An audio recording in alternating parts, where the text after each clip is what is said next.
अस्सलामुअलैकुम, आप देख रहे हैं प्रोग्राम सूरत हाल और मैं हूं आपकी मेज़बान आमना अनफाल। नाज़रीन, हमारी हुकूमत भी आ चुकी है और हम पुराने पाकिस्तान में दाखिल भी हो चुके हैं, लेकिन हर गुजरते दिन के साथ महंगाई जो है वो बढ़ती चली जा रही है और हुकूमत की जानिब से बड़े बड़े और मुश्किल फ़ैसले भी किए जा रहे हैं। लेकिन बदकिस्मती के साथ शहबाज हुकूमत अब तक आवाम को कोई भी रिलीफ देने में नाकाम है। इसी तमाम सूरत हाल पर आज बात भी करेंगे और इसी हवाले से बात करने के लिए हमारे साथ मौजूद है मुस्लिम लीग नून मरकज़ी रहनुमा शफीक खान साहब ने हमें ज्वाइन किया है। शफीक खान साहब, बहुत शुक्रिया आपके वक्त का। सर, सबसे पहले तो आपसे जानना ये चाहेंगे कि महंगाई इतनी बढ़ चुकी है, आखिर क्या वजह है?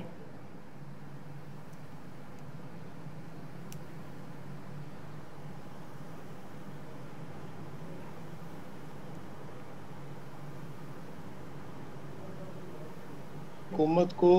इस मुश्किल हालात में उन्होंने बड़े सख्त फैसले भी किए, लेकिन महंगाई, क्योंकि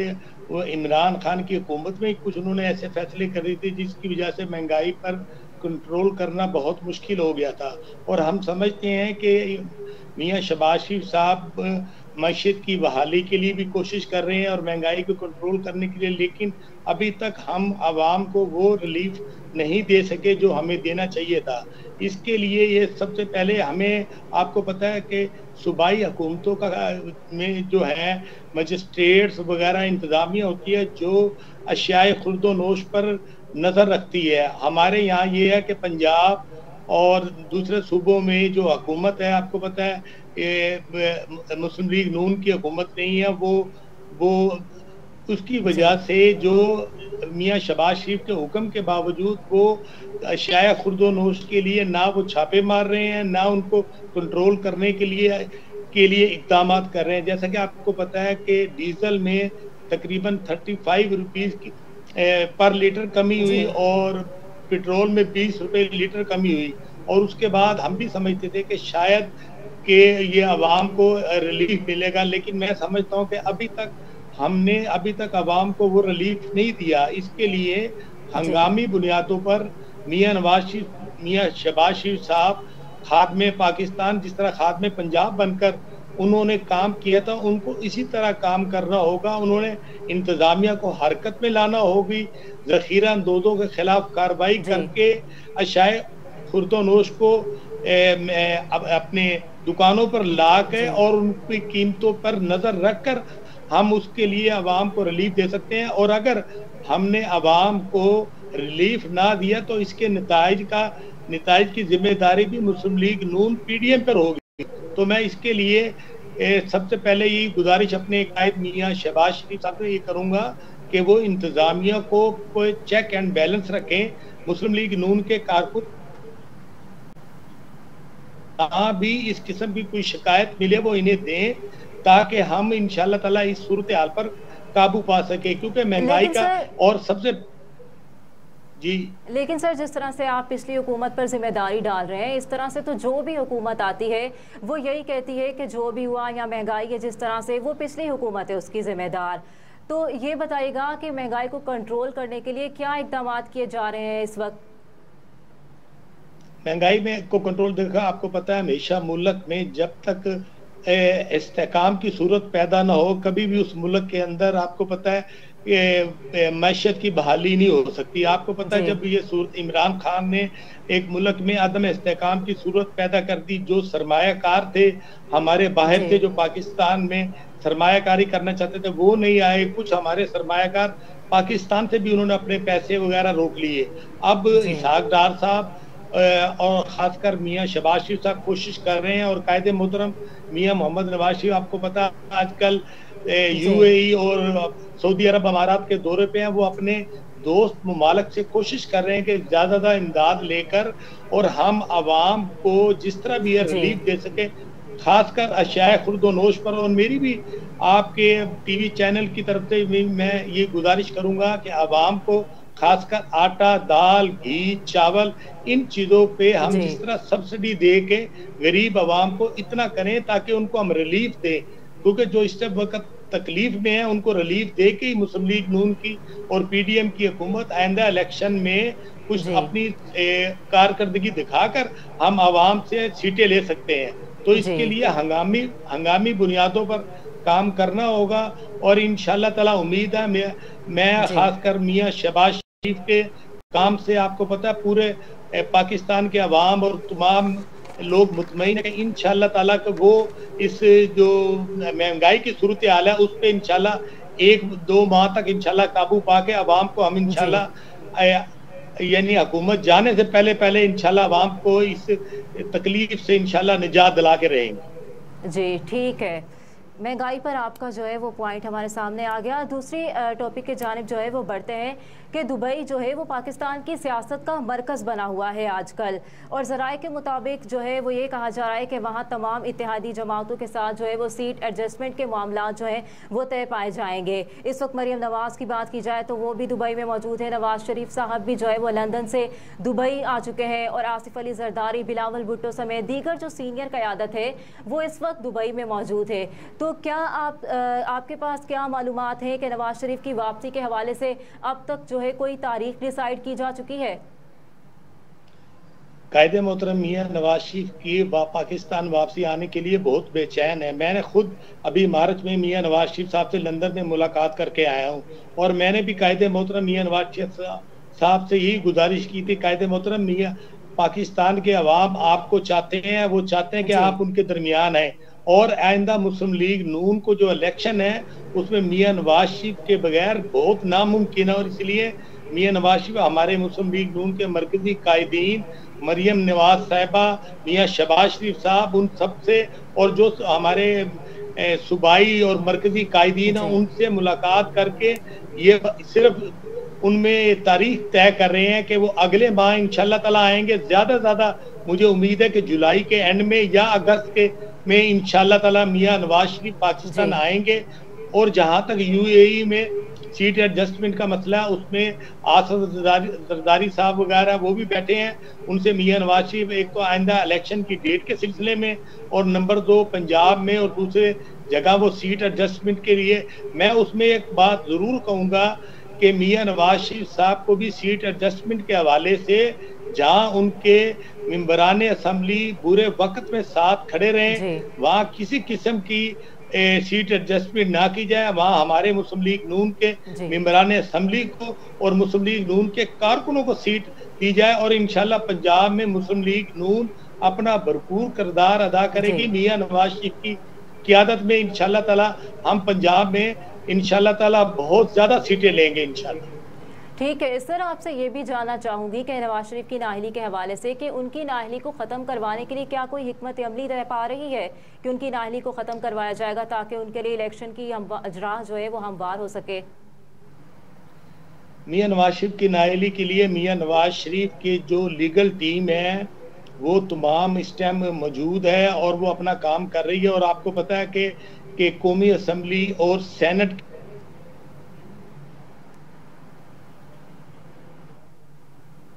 पाकिस्तान ने भी दस्तखत कर दिया, और उसके बाद 62(1)(f) के तहत अब नाअहली की मुद्दत 5 साल रह गई है, जिसकी वजह से मियां नवाज शरीफ भी अहल हो गए हैं, और उसके अलावा जहांगीर तरीन और दीगर जो दूसरे सियासतदान भी। और आपको पता है सियासत में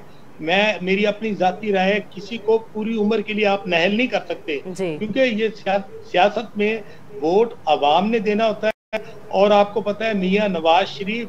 को आज तक इन लोगों ने, मुशर्रफ से लेके आज तक जिन लोगों ने कोशिश की, आज तक वो उसको खत्म नहीं कर सके। मियां नवाज शरीफ बल्कि बहुत ज्यादा ताकत से उभर कर सामने आया, और आज भी मेरा जाती मुशाहिदा भी है और मेरा जाती सियासी तजर्बा है कि इंशाल्लाह ये नवंबर में जो इलेक्शन होंगे मुस्लिम लीग नून भारी अक्सरियत से अपने कायद मियां नवाज शरीफ की क़यादत में मुस्लिम लीग नून पूरे पाकिस्तान से सीटें इंशाल्लाह भारी अक्सरियत से लेंगे। ठीक है सर, ये भी कहिएगा कि पीटीआई के हवाले से जो है तमाम सियासी पार्टियां और तमाम जो इदारे हैं वो मुतहरिक हैं कि उन्हें जो है ख़त्म कर दिया जाए इस पार्टी को, तो क्या आप समझते हैं कि किसी भी सियासी जमात को जो है ख़त्म कर देना चाहिए या हो जाना चाहिए? देखिए आपको पता है पीटीआई की जो मिसाल है उनको आपको पता है जो लेकर आए थे, लेकिन उन्होंने पीटीआई ने 9 मई के वाक़या जो पाकिस्तान की तारीख में मैं समझता हूँ एक स्याह दिन के तौर पर, जिस दिन हमारे शोदा से लेकर हमारी आर्मी तनसीबात पर हमला, GHQ पर हमला कायदे आजम की रेजिडेंस जो पर हमला, उसके बाद हम एयरपोर्ट्स पर, एयरबेस पर हमला, यानी उसके बाद रेडियो स्टेशन पर इमरान खान ने अपने साथियों को उससे पहले उनके एक मोबिलाइजेशन करके उन्होंने उनको कह दिया था कि आपने अगर मुझे कुछ हुआ तो आपने इस तरह हमला करना है। देखें, आज तक पाकिस्तान की तारीख में जो काम हमारा दुश्मन मुमालक और दुश्मन तंजीमें नहीं कर सके, वो पीटीआई के लोगों ने, उनके जो ओहदेदार थे उन्होंने किए। उसके लिए जहाँ तक इस पाबंदी का ताल्लुक है, मैं समझता हूँ कि इनके दारों को कैफिर किरदार तक पहुंचाने के लिए कल DGISPR ने एक बड़ा अच्छा इकदाम, उन्होंने अपने महकमे के अफसरों को भी जहाँ सजा दी, इन लोगों को भी कैफिर किरदार तक, चाहे उसमें इमरान खान हो, उन सबको सजा दे के अगर उसमें ये मुलव्वस मुकम्मल तहकीक के बाद मैं समझता हूँ कि अगर पाबंदी लगे तो वो सिर्फ इसलिए कि ताकि आइंदा कोई भी सियासी जमात, मजहबी जमात, लसानी जमात आइंदा कोई पाकिस्तान के अदारों के खिलाफ, पाकिस्तान की फौज के खिलाफ कोई ऐसा काम ना कर सके जिससे हमें पूरी दुनिया में शर्मिंदगी का सामना करना पड़े। लेकिन सर, अगर माजी की बात की जाए तो आपकी हुकूमत जो है, नून लीग, वो जो है इस्टेब्लिशमेंट के बारे में मुख्तलिफ उनको नामों से भी पुकारती रही है और उनके खिलाफ जो है वो बातें भी करती रही है, और आज हम देखते हैं कि वही जो है हुकूमत में भी है। तो इस हवाले से क्या इमरान खान को जो है कोई रिलीफ मिल सकता है? क्या उन्हें माफ़ किया जा सकता है? देखिए, हमारी हुकूमत में भी हमने कुछ किरदारों का जिक्र जरूर किया है, लेकिन हमने कभी गाजियों, शहीदों, फौजियों की, कभी उनके मुतालिक, और कभी मियां नवाज शरीफ साहब ने, आपको पता 3 दफा मियां नवाज शरीफ की हुकूमत का तख्ता उन्होंने उल्टा, उसको पाबंदे सलासल किया, जबरी तौर पर वतन से बाहर भेजा, लेकिन कभी मियां नवाज शरीफ साहब ने हम कारकुनों को कभी ये मैसेज नहीं दिया कि आप फौजी तनसीबात या उन पर हमला करो। उन्होंने हमेशा पुरअमन मुजाहरे की बात की। इमरान खान ने पुरअमन मुजाहरों की बजाय वो मुल्क को इंतशार की तरफ ले गए। वो तो खुदा का शुक्र है हमारे हालात और हमारी आर्मी इतनी मजबूत है और आवाम के तामन से कि हमने हालात पर काबू कर लिया, वरना हमारा दुश्मन मुमालक, आप उसके टीवी चैनल को देख लें, वो किस तरह खुश हो रहे थे इमरान खान की इन हरकतों से। तो इसलिए मैं समझता हूँ कि पाकिस्तान का दिफा, पाकिस्तान की फौज हमारे लिए काबिल ताज़ीम है, और जब तक किसी मुल्क की दिफा जब तक मजबूत नहीं होती, उस मुल्क को कभी यानी कि तरक्की की राह पे या वो कामयाब नहीं हो सकता। जहाँ तक इमरान खान का ताल्लुक है, कि इमरान खान ने इतने गलत काम कर लिए, हमारी नौजवान नस्ल को इतना गुमराह कर दिया। मेरे जाती तौर पे मैं यकीन करें, मैं एक सियासी वर्कर हूँ, मैं इमरान खान के साथ बहावल नगर में इमरान खान मेरे घर आया हुआ है, मेरे वालिद साहब चेयरमैन बल्दिया थे, उनके पास आया हुआ था, लेकिन उसके बावजूद मैंने डोनेशन दिए हैं। लेकिन उसकी हरकतों की वजह से मैं समझता हूँ कि इमरान खान पर मुकम्मल पाबंदी लगा दी जाए सियासत में, ताकि आइंदा किसी भी सियासी जमात के सरबराह हो या कारकुन मुझ जैसा किसी को जरूरत ना हो पाकिस्तान के अदारों के खिलाफ सामने आ गया। अच्छा, DGISPR ने भी कल जो है वो अहम प्रेस कॉन्फ्रेंस की और तवील प्रेस कॉन्फ्रेंस की, और उन्होंने वाज़ेह किया कि 9 मई के वाक़े में जो है मुलव्विस जो भी अनासिर है उन्हें जो है सख्त से सख्त सजाएं दी जाएंगी। तो क्या आप समझते हैं कि इस तरह से उन्हें वाकई सजा देनी चाहिए ताकि आइंदा इस किस्म के जो है वो वाक़यात ना हो सके? देखिए जी, अगर आपने पाकिस्तान को बचाना है, पाकिस्तान को चलाना है, पाकिस्तान को मजबूत, पाकिस्तान की खुशहाली के लिए, पाकिस्तान के दिफा को मजबूत बनाने के लिए हमें उन किरदारों को सजा देना ज़रूरी है। मैं समझता हूँ कि उसकी वजह यह है कि ये ऐसे वाक़यात हुए हैं जिसमें कोई माफ़ी की गुंजाइश नहीं है, और उन्होंने भी DGISPR ने भी, आपको पता है, एक 3 स्टार और 2 स्टार मेजर जनरल से लेकर ब्रिगेडियर तक को उन्होंने सजा दी है। तो ये मैं जो इमरान खान के या जो लोग इसमें मुलव्वस हैं उनको कड़ी से कड़ी सजा दे पाकिस्तान को बचाया जा सकता है। सर, 3 अफसरान बशमूल लेफ्टिनेंट जनरल समेत जो है उन्होंने कहा कि 15 अफसरान को नौकरी से जो है वो बर्खास्त किया जा चुका है। तो क्या आप समझते हैं कि उन तमाम अफराद को वाकई सजा दी जाएंगी? देखिए, आर्मी का उन्होंने, लाजमी बात है, आर्मी का एक असूल है, जो आर्मी आर्मी ट्रायल होता है उसमें उन्होंने वो बिला तफरीक मुकम्मल दलाइल सुनने के बाद हर चीज तहकीक के बाद वो हर चीज का फैसला करते हैं। और मेरा ख्याल है कि वो जो उन्होंने कहा है वो उसके मुताबिक अमल भी करेंगे और उनको आइंदा जो दूसरे लोगों को भी नसीहत होगी कि आइंदा के अगर पाकिस्तान की फौज में आपको पता है डिसिप्लिन सबसे पहले है, और अगर डिसिप्लिन अगर किसी मुल्क की फौज में तोड़ दिया जाए तो फिर वो फौज बाकी नहीं रहती। और DGISPR ने जो फैसला किया है, आर्मी के चीफ जनरल आसिम मुनीर ने साहब ने जो फैसला किया है उसको पाकिस्तान कौम कदर की निगाह से देख रही है और हम उनके फैसले को सराहते हैं। ठीक है, तो सर क्या आप नहीं समझते कि इमरान खान साहब जो है वो अपने जो उनके चाहने वाले हैं उनको ये जो है पैगाम दें कि वो इस तरह के आइंदा जो है वो इस किस्म के किसी भी वाकयात से जो है वो दूर रहें? देखिए, इमरान खान साहब को आपको पता है जब गिरफ्तार किया था, गिरफ्तार करने के बाद भी जब उनसे बयान लिया था